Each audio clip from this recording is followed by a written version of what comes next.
શાળાકીય રમતોત્સવ 2024 અંતર્ગત કબડ્ડી સ્પર્ધા તાલુકા કક્ષાનું આયોજન અભિલાષા સંકુલના આંગણે થયેલ છે. આમ તો દર વખતે આ લોકો લગભગ એમના આંગણે આપણને લાભ આપે છે, એટલે ખૂબ સારી બાબત છે કે એવડું મેદાન અને સાથે સાથે વિદ્યાર્થીઓ પણ એમની ટીમ અને જે કંઈ એ લોકો આયોજન કરે છે એ ખૂબ જ લાગણી અને ઉત્સાહપૂર્વક આયોજન કરે છે. હવે કબડ્ડીની રમતમાં અંડર 14 ભાઈઓ બહેનો અને અંડર 17 ભાઈઓ બહેનો અત્યારે અહીં ભાગ લેવા માટે ઉપસ્થિત થયા છે. ત્યારે રમતના જે નિયમો છે એ બાબતે થોડીક ટૂંકમાં વાત કરી દઉં. પહેલાં તો એ વાત કરવી છે કે કાંઈક આ વખતે બુકલેટના નિયમો જે છે એ બદલ્યા છે. એટલે દર વખતે જિલ્લા કક્ષામાં 2 ટીમ જતી, એની જગ્યાએ આ વખતે વિજેતા ટીમ એક જ જશે અને એ રીતે એ જિલ્લા કક્ષાએ ભાગ લેશે.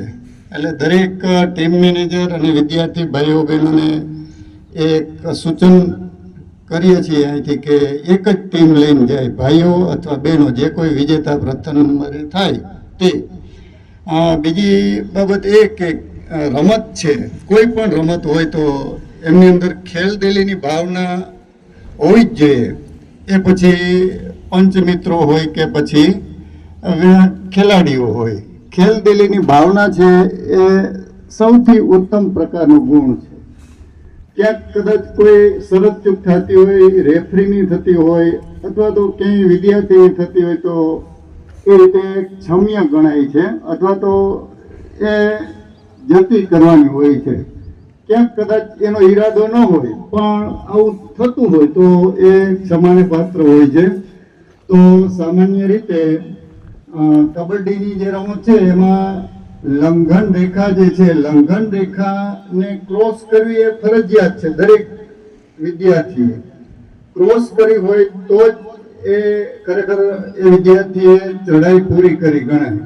અને મોઢાથી કબડ્ડી કબડ્ડી શબ્દનો ઉચ્ચાર પણ એને સતત ચાલુ રાખવો પડે. એટલે આ બાબતે જરા ધ્યાન રાખે.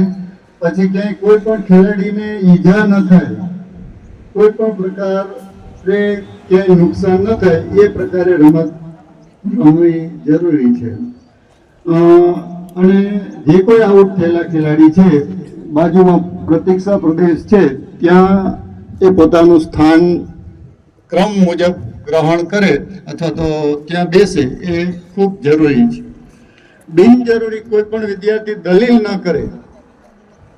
ક્યાંય કોઈ પણ રેફરી પંચનો નિર્ણય હોય તો એની સાથે દલીલ કરવી એ યોગ્ય નથી. એને જે કાંઈ યોગ્ય લાગ્યું હોય એ પ્રમાણે એણે નિર્ણય એનો ડિક્લેર કર્યો હોય. તો આ બાબતે દરેક ભાઈઓ બહેનો ખેલાડીઓને એક નમ્ર વિનંતી છે અને એ રીતે ભાગ લઈ અને પોતાની શાળા, આ વિસ્તાર, આ તાલુકાનું નામ રોશન કરે, ગૌરવ વધારે એવી બધાને શુભકામનાઓ.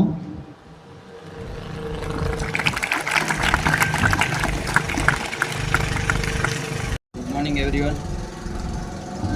આજે જ્યારે શાળાકીય સ્પર્ધામાં આપણે બધા મળ્યા છીએ ત્યારે હું અંડર 14ના તમને લોટ્સ કહી દઉં. એમાં આપણે 4 ટીમો છે અત્યારે ભાઈઓની. અભિલાષા સ્કૂલ, અભિનવ વેરાળ, વાત્સલ્ય ગુંદા અને કલ્યાણપુર પ્રાથમિક શાળા.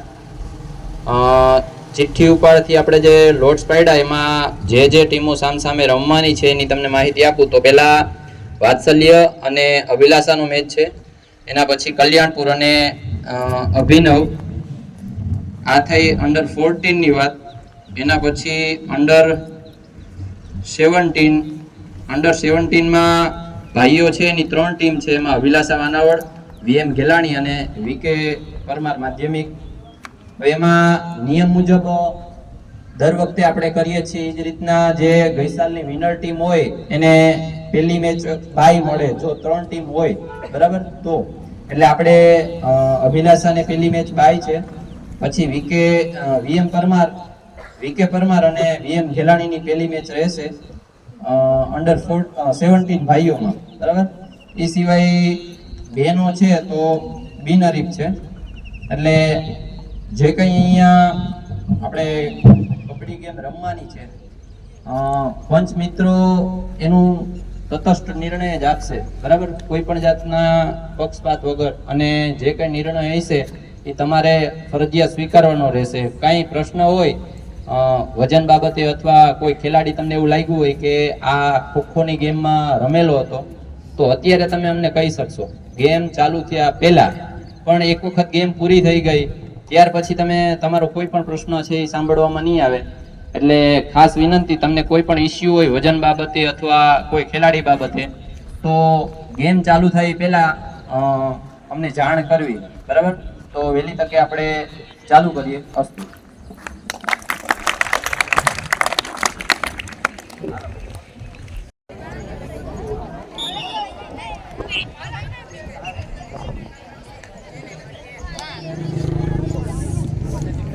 આવી જશે.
Okay, center out. 1 point. Kalyanpur.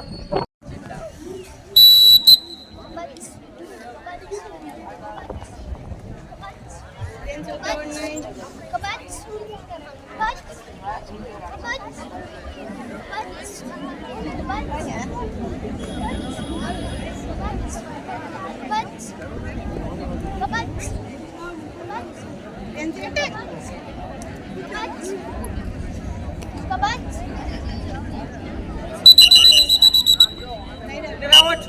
1 point. Kalyan 3.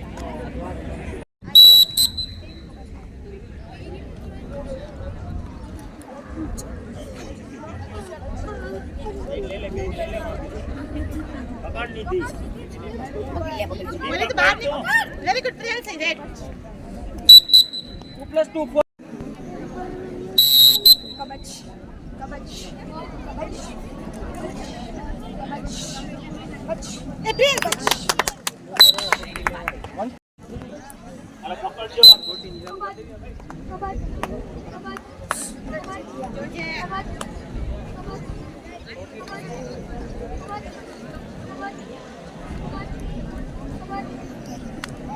Cover करो.